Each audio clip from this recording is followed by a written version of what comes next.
Hello.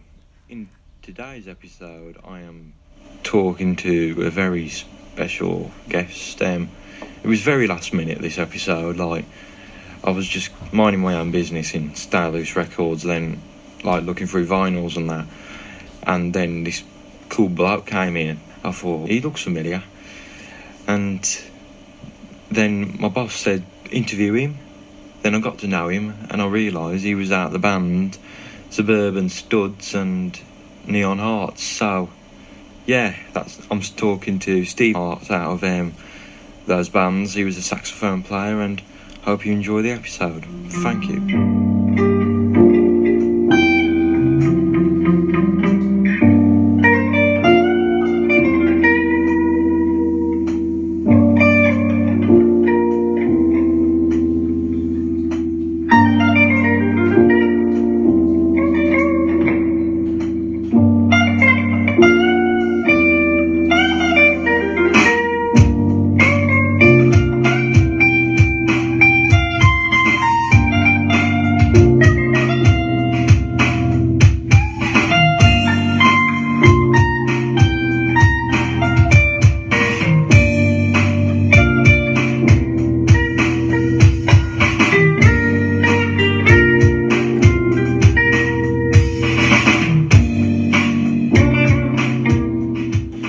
My name's Steve Harrington. My stage name is Steve Hart.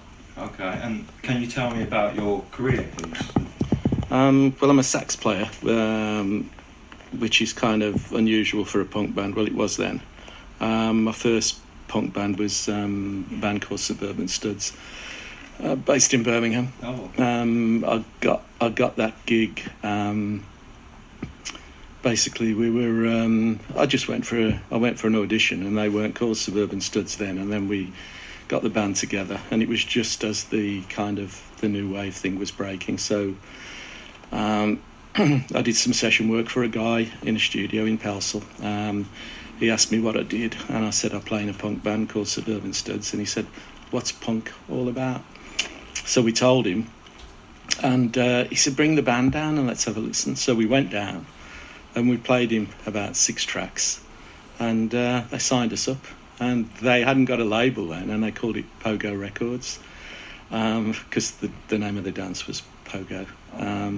There was nothing really happening then. The Stranglers had just got Peaches out then. I remember hearing that when we had a break. So there was the punk thing was just kind of just breaking. So we put a single out called Questions and No Faith. On Pogo label, and then we did a few TV things. We did the Runaways support tour. They only did 3 dates in the UK. We did all 3. We did a Judas Priest tour, 3.5 months on the road with Judas Priest. Played with the Sex Pistols, one of the first 100 club gigs. That was early on. We supported them. Played with the Clash. The Clash supported us at Barbarella's in Birmingham because we were the local band. And it kind of was the early years. There was about 50 people in there that night, and then about 3 weeks later when they broke, it was like you couldn't get in. It was about 1,000. And shortly after that, all was going well, but I left the band. They didn't think that the sax was kind of working with what they wanted to do, so I left. Came back to Wolverhampton because that band was based in Birmingham. Came back to Wolverhampton, formed a band called Neon Hearts. That was my cousin, Paul Raven, who was in Killing Joke, but he passed away. Keith Allen was a drummer. Martin Ratcliffe guitar. Tony Dial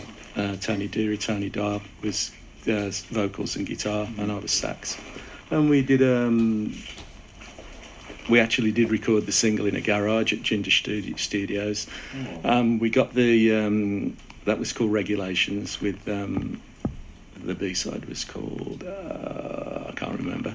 And we released that on our own label, Neon Hearts Records. And when we had it, because you were doing independent stuff then, you couldn't get anybody to make a sleeve.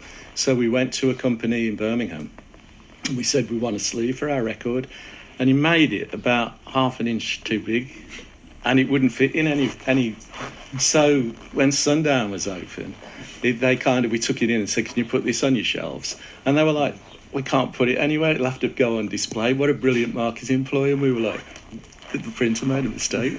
We couldn't afford to have it redone." Sell one the inner sleeve. Yeah. So we did that.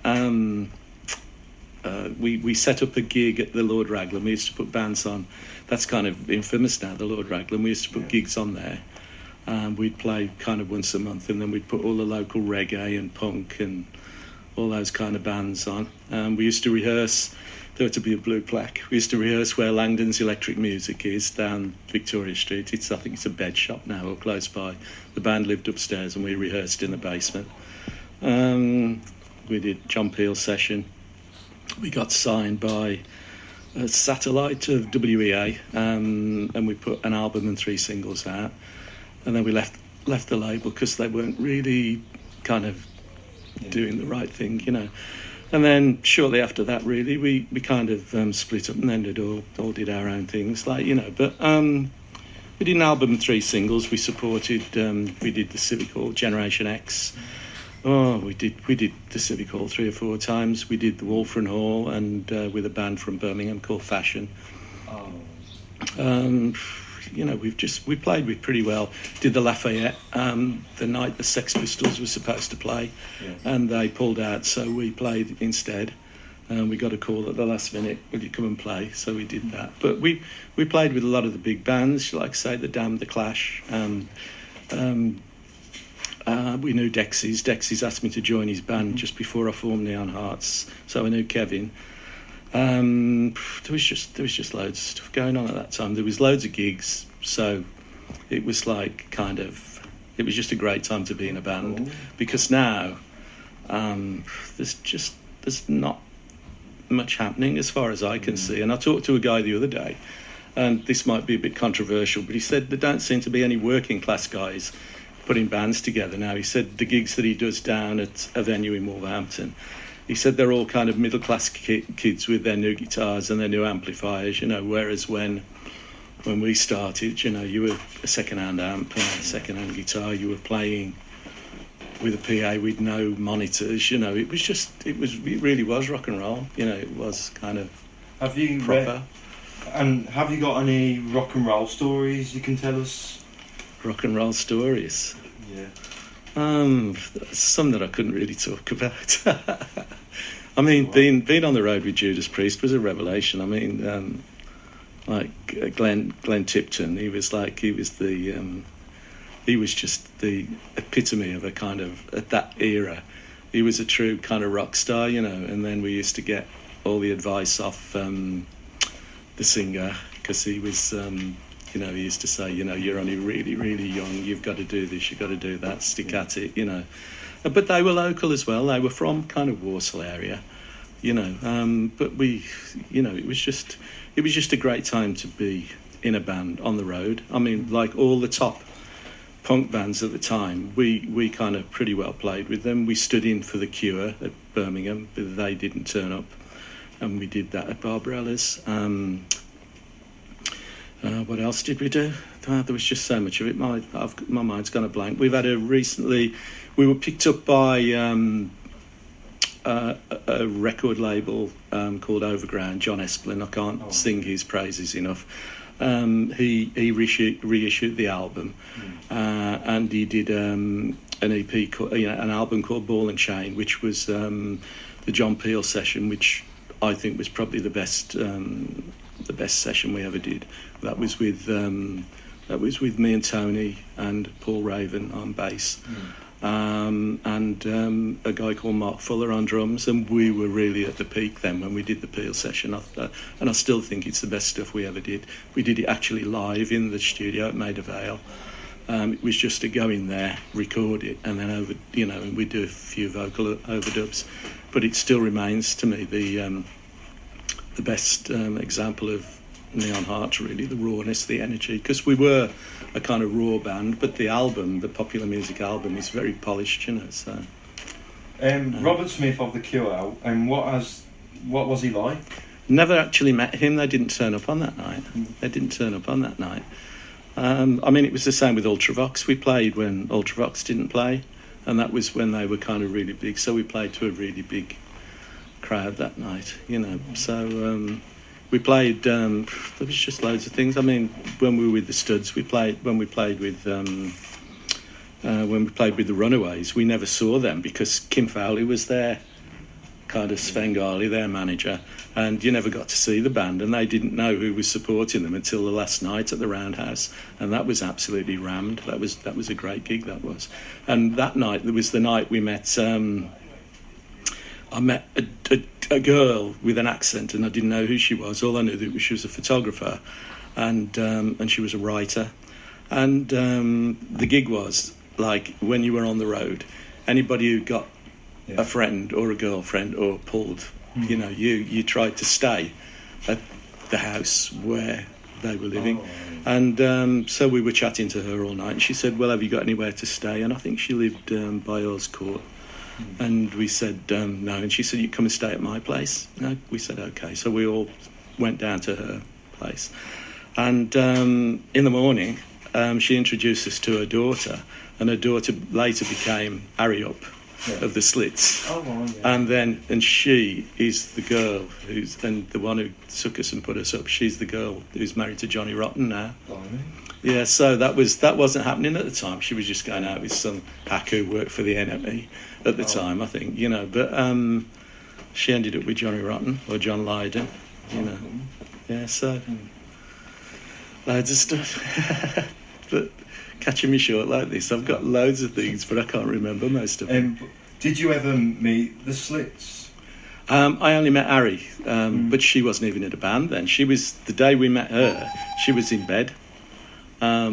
She was in this big bed covered in like fur, and she said, "Oh, come and meet my daughter before you go." And she took loads of photographs of us just all sprawled on the bed with Harry up in bed, and she said, "Oh, this is my daughter, Harry." And then next thing we know, she's the lead singer with the Slits. Yeah. Did the Slits scare the fuck out of you? No. I thought they were really good. It was nice to see women in music. You know, that's why I went later on to form a band with two girls, you know, because you get a bit fed up with the egos with guys sometimes, you know, and what I've tend to find is that women haven't got the egos, you know, they just get on with it. So I worked with the two girls for a long time. We did Janice Long's session. That was with the band QAX, and that was later Empire Dream State. And we did a Janice Long session. We played a program called Look Here. We did that with Dead or Alive and the Smiths. Yeah. That was good. We met them. Dead or Alive, still amazing now, you know. So, R.I.P. Cheers for talking to me on my podcast. Oh no, it's a pleasure. It's a pleasure. Thank you very much. Really appreciate it. I hope it really works. It's nice to see someone trying to get something going in Wolverhampton. I hope.